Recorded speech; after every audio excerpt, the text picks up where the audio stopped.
अस्सलाम वालेकुम दोस्तों।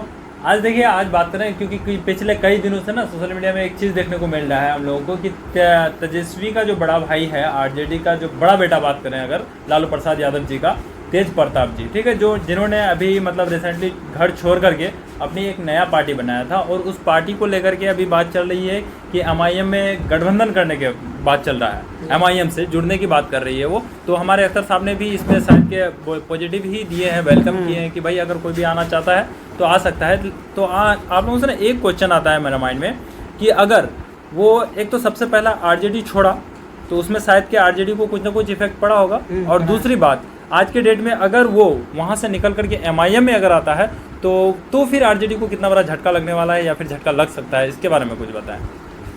देखिए, आपने जो सवाल किया है वो यकीनन बात है कि भाई एक तो दोनों भाई था साथ में जी, लेकिन वो आरजेडी को छोड़ करके वो खुद अपना पार्टी बना लिया, तो यहाँ तो इफेक्ट पड़ेगा उनको जी, और फिर उसके बाद जो है कि वो अकेला लड़ना चाह रहा था। जी, फिर हमारे प्रदेश अध्यक्ष से बात किया जी, कि देखिए हम आपकी पार्टी दोनों मिल करके लड़ना चाहते हैं। जी, तो अख्तर साहब ने उनको कहा कि ठीक है, बेहतर है, अगर आप हमारे साथ आना चाहते हैं तो आ सकते हैं, वेलकम हम करते हैं। जी, और जब दोनों आदमी अगर मिल कर लड़ेंगे अगर सीमांचल में, जी, तो खास तौर से उसको आरजेडी को बहुत ज़्यादा झटका पड़ेगा झटका इसका। पड़ेगा। तो ये बात सही है। और बाकी अगर जैसे देखा जाए कि सीमांचल में अभी सबसे ज़्यादा लहर एमआईएम का है और पूरी बिहार में अभी छाते जा रहा है, एक तरह से पूरी बिहार में एमआईएम आ रहा है, तो इस बारे में क्या कहेंगे कि अगर बिहार में इन दोनों ने गठबंधन कर लेता है या फिर और भी छोटी छोटी कुछ पार्टियां अगर मिल करके गठबंधन करके अगर ये लोग लड़े तो फिर इसमें जो महागठबंधन है तो उसको क्या इफेक्ट पड़ने वाली है?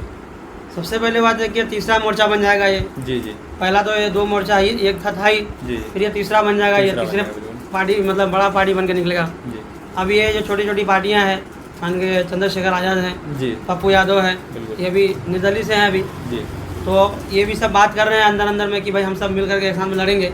अगर इन लोगों को के साथ में नहीं रखेगा अगर वो लोग, जी, ये अलग से तीसरा मोर्चा जो बना है, जी, तो ये तीसरा मोर्चा उन लोगों को आरजेडी वाले को भारी पड़ेगा, भारी पड़ तो जाएगा। कांग्रेस वाले को भारी पड़ जाएगा। जी, तो उन मतलब लोगों एक तरह से महागठबंधन को झटका लगने वाली है कि नहीं? बिल्कुल झटका लगेगा, इसमें कोई शक नहीं। लेकिन आज भी ऐसा बोल रहा है महागठबंधन के कुछ कार्यकर्ताओं का कहना है कि भाई हमारी सरकार बन रही है। तो ये तो साफ जाहिर पता चल रहा है कि कैसे सरकार बनेगा। ये तीसरा मोर्चा जो है कि उनका रोक बना देगा ना। जी, ये तीसरा मोर्चा के अंदर उतना ताकत है, शक्तिशाली है कि वो आपको रोकने की पूरी ताकत रखती है ये। तो आप हमारे यहाँ का अब्दुल भाई कह रहे थे कि मतलब हम तेजस्वी जी का सरकार बनेगा। जी, ये कह रहे थे ना।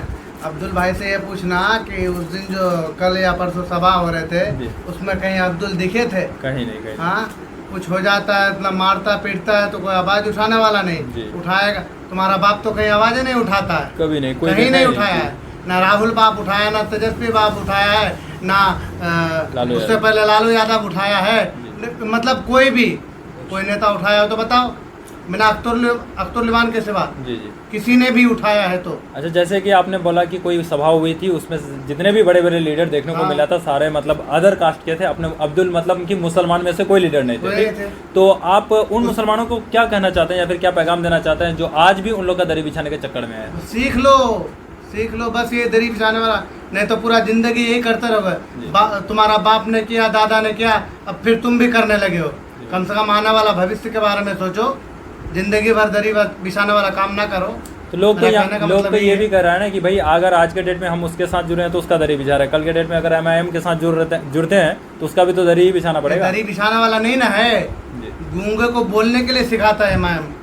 मतलब कहीं भी हो, देखो जी। इससे पहले कहीं कोई भी नेता से सवाल किया है? नहीं, सवाल करता तो मतलब कुछ मन बहुत आगे चला गया होता। अभी देखो सवाल करने के लिए एमआईएम जब से आया, जब से कहीं भी सवाल देखो पे सवाल किसी हो रहा से है। भी रोक के सवाल कर लिया जाता है। तो उसी से सीख लेनी चाहिए।